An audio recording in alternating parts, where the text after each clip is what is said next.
Hey, it's Daz, owner of New You Online Coaching, and we work with busy working professionals to help them get in shape, lose some body fat and improve their energy. And in this video, I'm going to give you some of my top tips on how to correctly perform a kettlebell swing.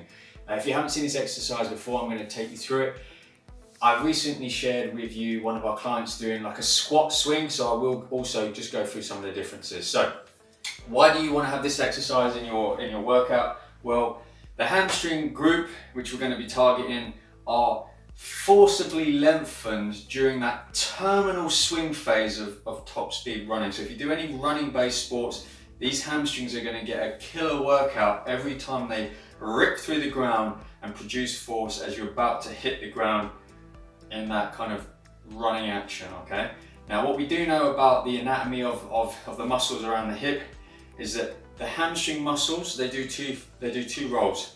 They extend the hip, which is the same action as extending the hip that I was just talking about in the running action, and they also flex the knee.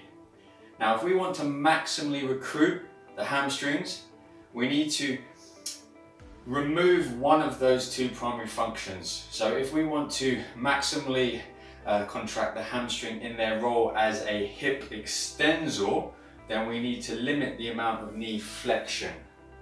So one of the exercises that we can do to promote that is called the kettlebell swing, which is where you get this maximal hip extension with a stiff, almost straight leg with minimal knee flexion.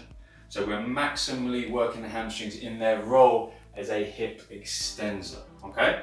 So the way you're gonna do it is set yourself up almost in this American football style position.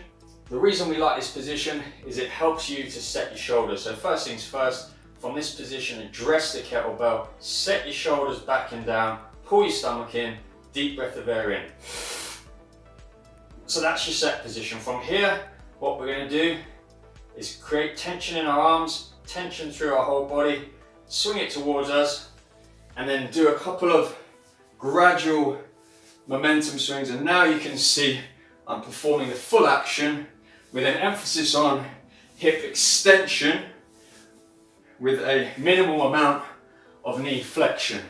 And this is a fantastic exercise to really work the hamstrings in their primary role as a hip extensor, and you're lengthening them forcibly under load and then quickly extending them as you go through the swing. You will see a variation of this squat swing where it's more of a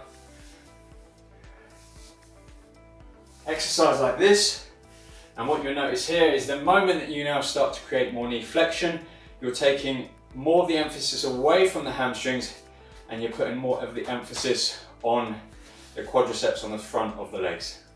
So hopefully with those little tips there and the explanation, you understand why you need to do the exercise, which muscles it works, and some of those key technical points about the setup, which is really important. Set the shoulders back and down, brace the stomach, pull it towards you, a couple of swings, and then into the full movement.